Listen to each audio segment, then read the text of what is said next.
Le patron. Le patron. Monsieur l'ambassadeur.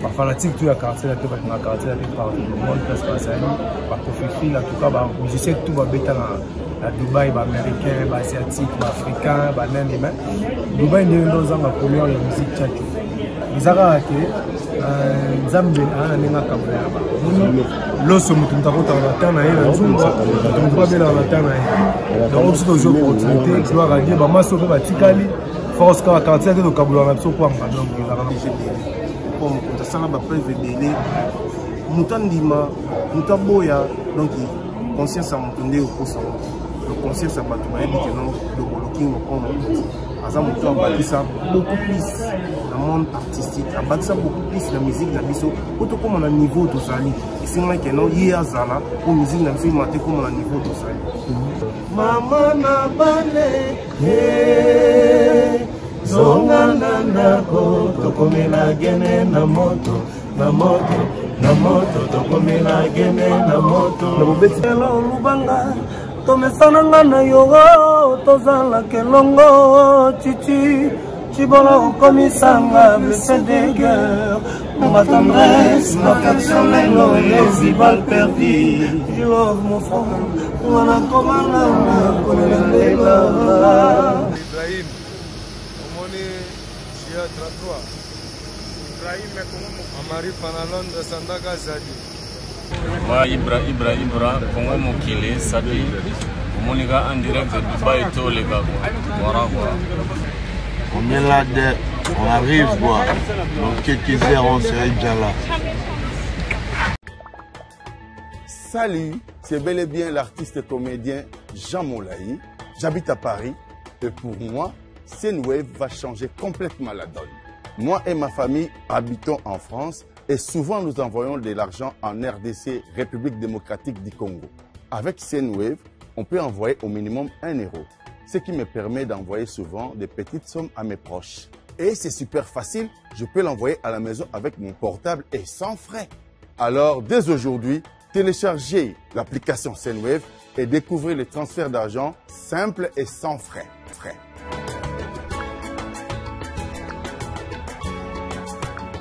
Grâce au code promo Congo Mokili, vous pouvez bénéficier de 10 € lors de votre premier envoi.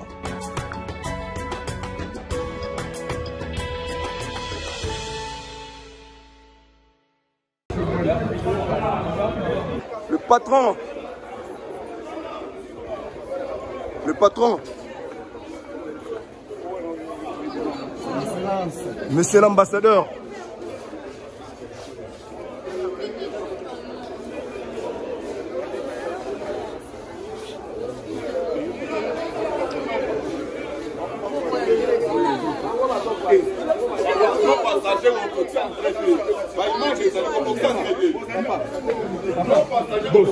Monsieur l'ambassadeur.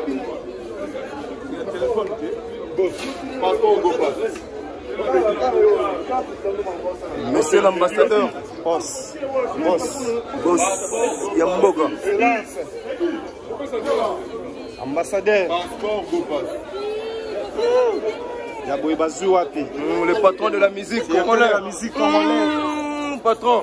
Double King.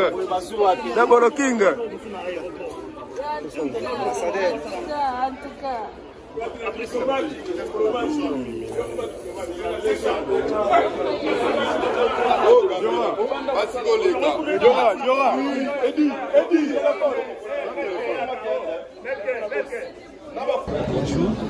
Bonjour, nous avons fêté déjà un plaisir à toi, opportunité aujourd'hui, les opportunités, pour tout le monde, pour le bail, pour la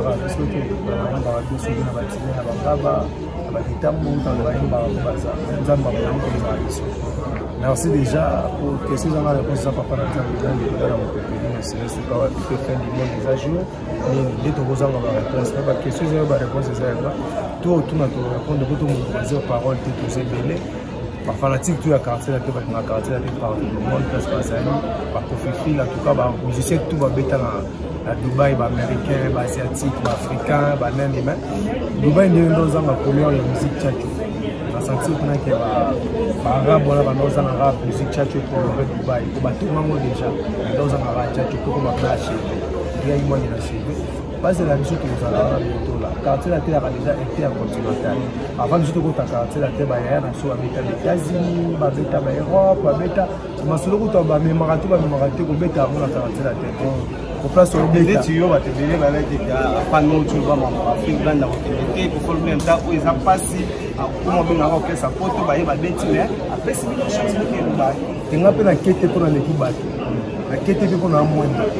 Ils ont Zambie ana kabla loso mutu mtakota wanatana yeye nzumba tumba bela wanatana yeye donc c'est toujours opportunité gloire à Dieu ba maso ba tikali force ka quartier que kabula na biso kwa donc il a vraiment merci beaucoup là na musala na bi que 2-3 personnes ba na pesi ba moto na ngai sandaka za licence mamari papa Roger Jonas bien dans les nécessaires trésor nous sommes batté LB donc tout le monde à Dubaï karaté bas baba na tout à Dubaï pour nous ça c'est bon na qui était la main s'il vous plaît main ça ça mais là mon saga à tout belé balobagi mon trop mais pour le révéler c'est vrai que battu main c'est moi dans zone de main c'est ça là non vous voyez le lot maman c'est là on va passer ça que le Dubaï il a eu le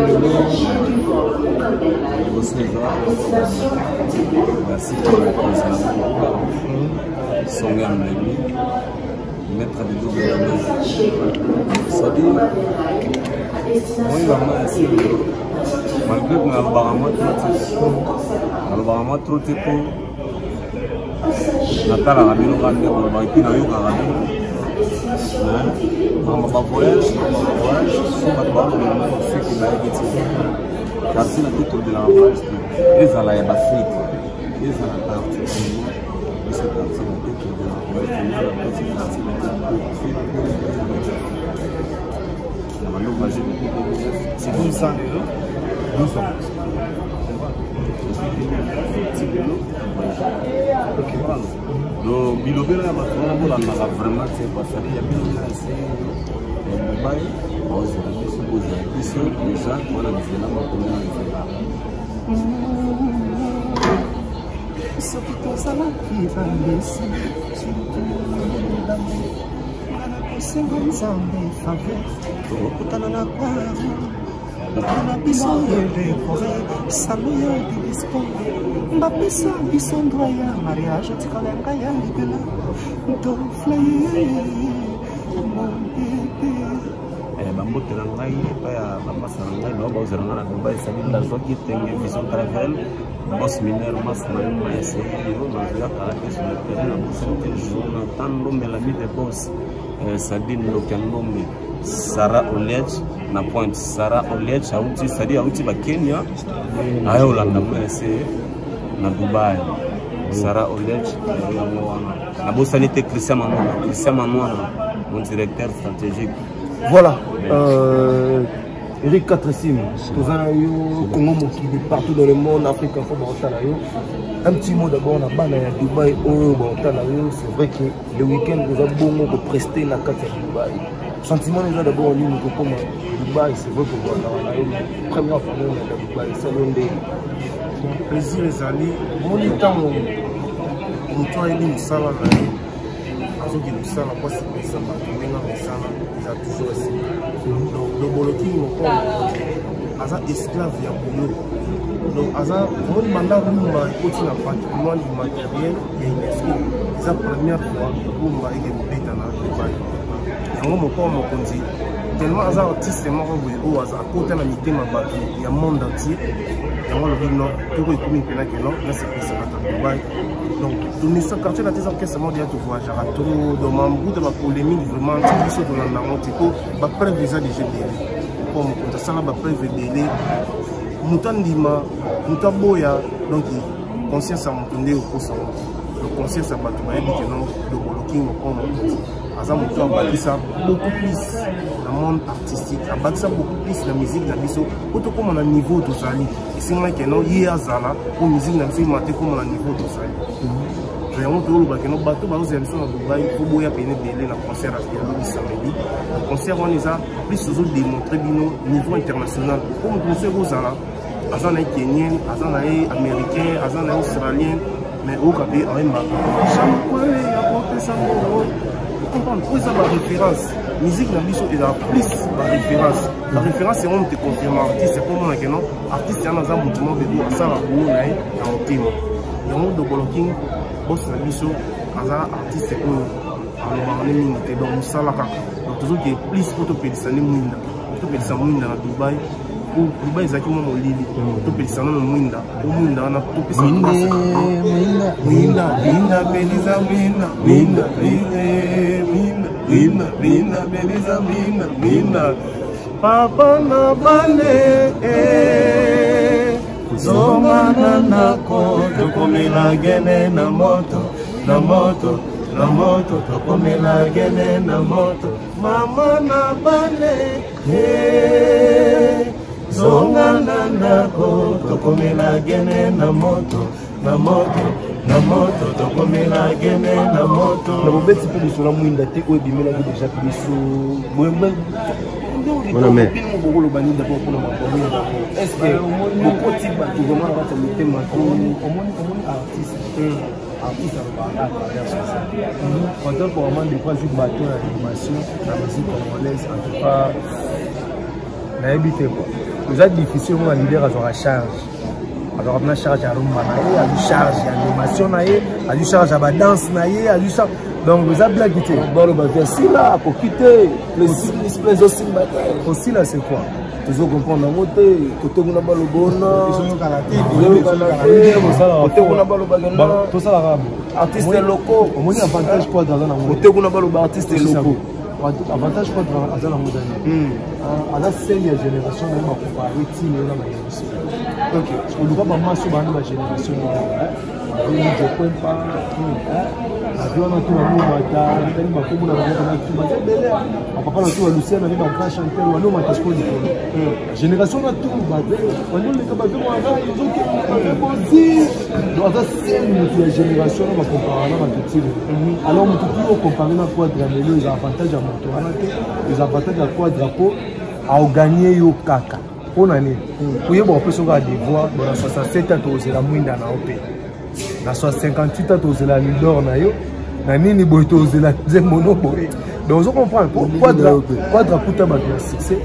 À l'écart batoana, bato ba simana yo. On vient na bomoda. Grand musicien. Akuta kwa dramatika. On vient rombo tunai. On vient fa balonzo. Basé belé. Attends, on faire la comparaison, il faut féliciter. Je comprends. Attends, mon île qui a Jésus-Christ Jacques, a comment verser de l'été dans la Bible, il y a Jésus-Christ Jacques. Donc, ça n'a pas été pour nous ça, mais vous dans l'équipe. Je comprends. Comment vous pouvez la Bible commenter? Quoi dans la musique congolaise, comment on est comment la Bible? Donc, on compare avec un pasteur. Vous voyez comment la Bible, la musique congolaise est comment? Donc, vous êtes possibilité sur la tête nous de bête biso drumo zone la biso na tamundo to tigana to ba lelo pour boire date il y a tigana boire date c'est question boire mi balé est-ce que yom to bête mwinda to tigana afuango mwinda mande za buyi bigi ne za buyi bande na kim mwinda kisila na OK na banda ki on a ki donc d'abord baboué na kim biso de to banda ga on besi yom to banda ga on tigana otala yo ke kusuka na mikili mutabeti mwinda na milifu na lopesa mutabeti mwinda na mikili eza bande na milifu ya fashion na na féliciter bango et les qui n'ont donc très bien. Donc il faut dire yo betika tom sur 2 secondes 4 minutes vraiment na winda na participer.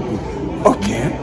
Na azana prince oyo yebani mwinda eza bango na lycée déjà ça va non bamasa papa changé babesa kitoko makasi mpona ozotia mwinda par rapport à baœuvre dini na 2022 otia en place nini ya na 35 position grand mopao bakontana babord na ye te komona baposition ve abe carré bato bazoboya ve rambo mwana nzambe aya na mokili baboya artiste na biso kofiolo mide so baboye yosala nini ya otikalaka kofiolo mide article ko follow me eh donc to changer aux na auto ya na funu na musique pas okita ko ma mais c'est pas ça ko kita ko ba ko bengi même madame nana za artiste musicien loko nani artiste mwana na botika ba polémique pa mwana ko kita papa tika la rap papa papa tika la rap papa donc jamais mwana ko kita papa qui ça vient na rumba jamais la montagne la montagne la non zambiso na la montagne au beta na ye to bote ba morengo na la montagne yo mtolo bana bana mboko ba hotel yo mozi kutu 12 minutes par rapport à moi bondela mona kusambwa bondela mona to zeli ko pesa biso na couleur bondela mona pesa biso na couleur bondela mona pesa biso na couleur bondela mona mutazora 12 wa Dubai. Pesa na mkusambwa mbuka akala. Ah, t'es on a aussi Dubai. Pesa na mkusambwa mbuka frère. Na mkusambwa c'est mon frère, mkusambwa DGD. Wana baza ba grand ba ni. Na lobi so muto abinisi ka ma kasi c'est pas une na kanti la te ba ma ma. Et puis biso na yeko za la public, biso zana ni ko beta ba ni mike ba ko sa ni. Obi banda Dubai bandule banda. Non ba animation te ba yo ba ni so. Yo to ma kasi na interprétation que no mo so l'animateur. Mo ni ngani na bo. Ni kaka tout l'animateur. L'interprétation. Te kana ba ki. Kini ya yo waka. Na bo ko to. Na bo ko bonde la bébé ni bimite. Wana ba conseil. Ya wana te parce qu'on a studio. Moni tamu ba na biso ko ba donc les ala net de na disquette voilà banza les ala c'est né mona ba tutu ba koma bondela ozo ba mwinda te mwinda o ba mwinda te donc on sentit déjà que la montagne ya nous signalons aussi la présence des cowboys ou au côté la biso cowboy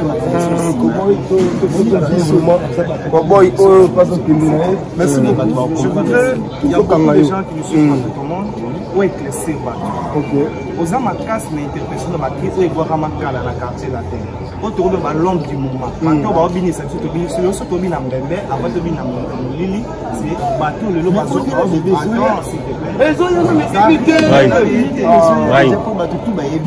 qu'est-ce qui fait que yo kenda bateau ba obeta bateau ba obwa ka kenda je vous signale animateur comme moi quand que Dubai ezaka yi ka yi mta interpréter ka bwa ka tena style na pour ça moi mta interpréter lo ngé na 4 ingénierie na bwa ni yo so va ne ngana za bashaka ba animateur au bino bo kanza ngana be na boss on est ma classe d'interprétation si même na ba cri to ko tini mo so kita bu chao ngana ti seben moko bina to bwa na muto na 5 kande to temi au kini ko fo nous appeler ça vos chance te au bois kana ça appelle ça ma chance de pour ba génie des gens et c'est si vous deuxième volume à ça to la c'est en combien de singles et combien d'albums pendant bon la vie les navires qui pas de question d'assez laissez ça ma belle donc les patience c'est faut quand même belle interprétation de la bébé et la petite mwinda ya mwana zo beta partout c'est pas la montagne c'est pas la montagne mwinda c'est Koffi Olomide mwinda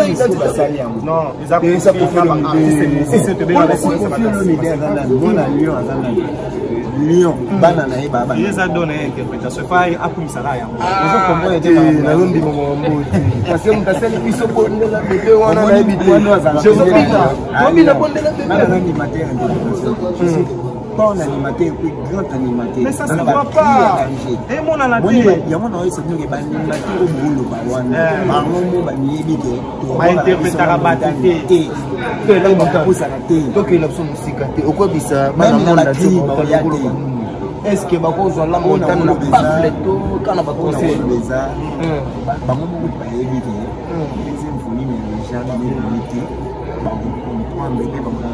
basinga les obima deuxième vol les obima ça la biso signal on voit que la biso qui Oh, à boire un mot déjà. Et moi qui ai la biso, je sais pourquoi. Moi qui ai la biso. Oui, c'est plus ça. Ta brigade, ta on se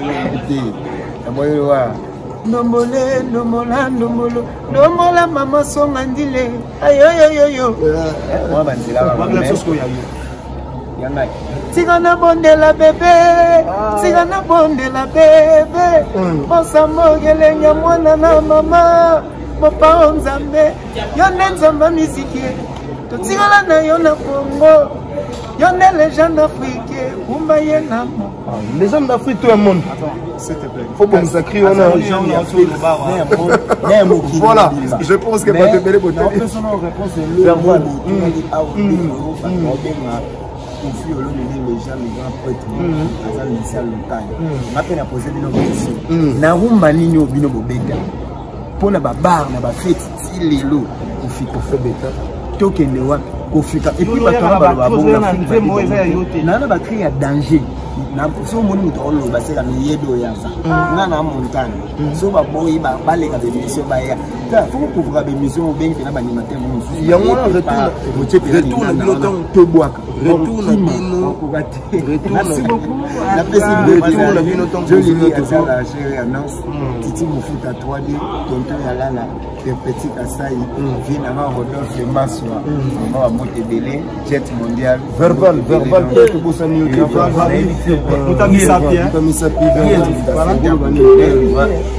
plus de 19 ans la course. C'est bien. C'est très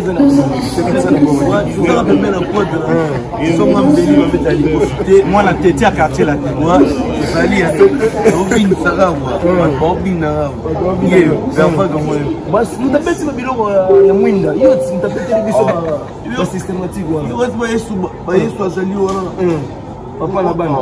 again wana webige na ole longo ba koyi biso makambo rezi makodra kora yimo ay lopesa ba chance na makambo na abetelo mo apesi couleur mo bonne to gu mwinda so bino de sur mutamba be do se osambira te 2-3 personnes ba tala yo ya no ngalo ba Tarmac le banquier Joël Pichich Cédric Moulumba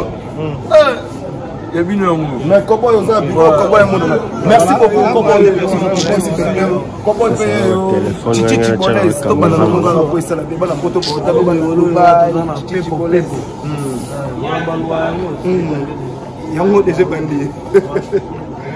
Moi Chichi c'est ça la moi bien.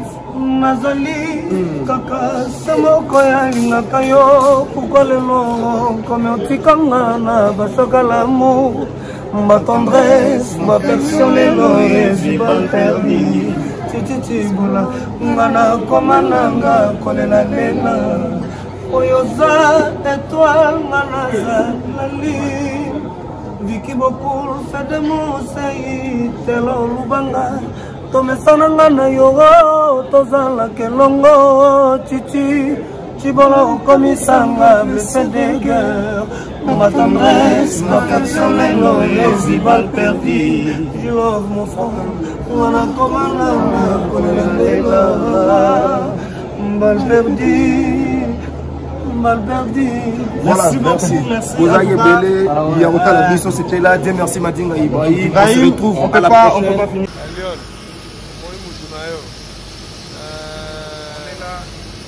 Merci Madinga Ibrahim. Omoni Gia 33. Ibrahim Amari Panalon de Sandaka Zadi. Omoni Ambitulu. Maman Dimindima.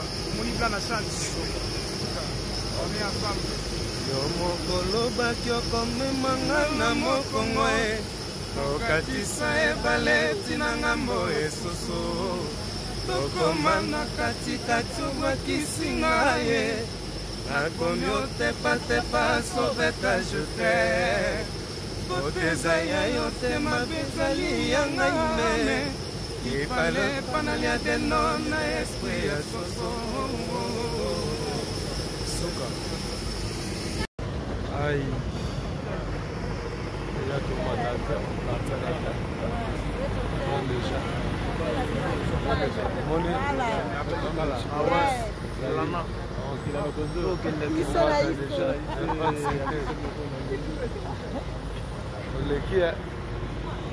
Rick Bass. Suka mana na.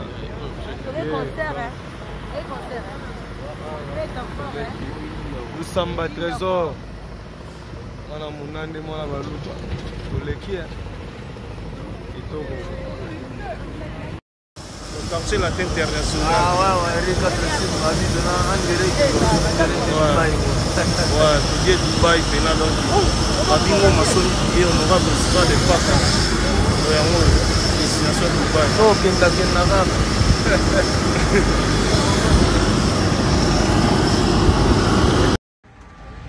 Ouais, quartier latin international, destination Dubaï, avec les Topolo King, les maîtres de double de mer, les professeurs des élèves.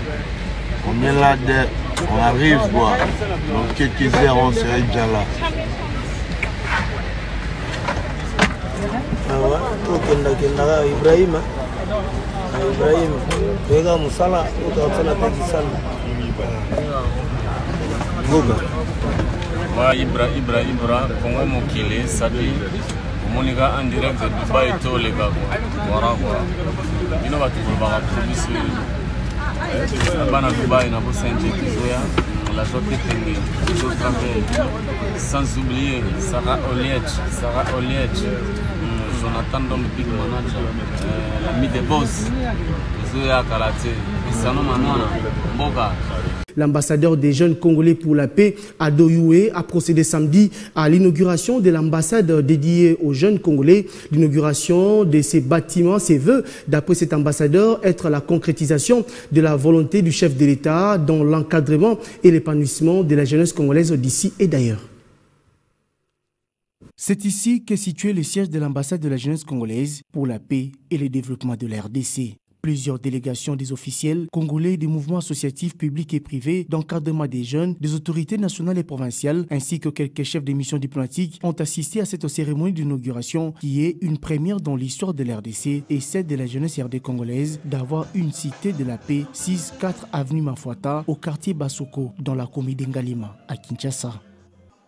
À en croire Ado Youé, ambassadeur de la jeunesse congolaise, l'objectif est d'apporter une solution rapide liée à la création d'un espace d'échange entièrement consacré à la cause de tous les jeunes congolais d'ici et d'ailleurs. L'ambassade de la jeunesse congolaise vous concerne tous, n'hésitez pas. Vous devez comprendre que ce qui nous réunit nous rend plus forts. Et nous allons avancer toujours avec la paix et surtout l'unité nationale. Voilà pourquoi j'invite toute la jeunesse congolaise à se joindre à nous pour collaborer ensemble. Moi, je joue juste ce rôle de médiateur et le rôle d'avocat.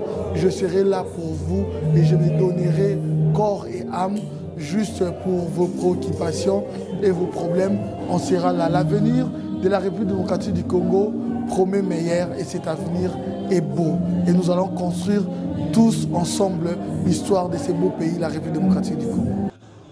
D'après les invités, l'inauguration de ces bâtiments se veut être la concrétisation de la volonté du chef de l'État, Félix Tshisekedi, dans l'encadrement et l'épanouissement de la jeunesse congolaise. Et je déclare donc en ce jour inauguré ces bâtiments qui est dédié à la jeunesse et j'invite toute la jeunesse congolaise à fréquenter cet endroit parce que nous mettrons à la disposition de ces lieux toutes les informations et toutes les opportunités pour la jeunesse, mais également que nous tous puissions travailler à côté de nos autorités militaires et sécuritaires sur la question de la paix pour notre pays. Projet, ne restez pas ces jeunes-là qui est en train de murmurer, de pleurnicher à tout moment. Essayez un peu de penser à quelque chose à faire et puis voir l'ambassadeur. C'est l'ambassadeur qui vous fera la voix pour voir le ministre qui peut peut-être concrétiser votre projet. Mais c'est un plaisir, c'est une fierté aujourd'hui d'avoir ces très beaux cadres qui désormais pourra recevoir des doléances, recevoir quelques problèmes que nous avons nous jeunes. Donc je dirais coup de chapeau. Depuis sa nomination au rang d'ambassadeur de la jeunesse pour la paix en RDC, ce digne fils du pays se démène grâce à l'action coordonnée du ministère de la Jeunesse à faire les lobbying et plaidoyer pour l'épanouissement de la jeunesse et son implication dans les processus de prise de décision dans les institutions étatiques.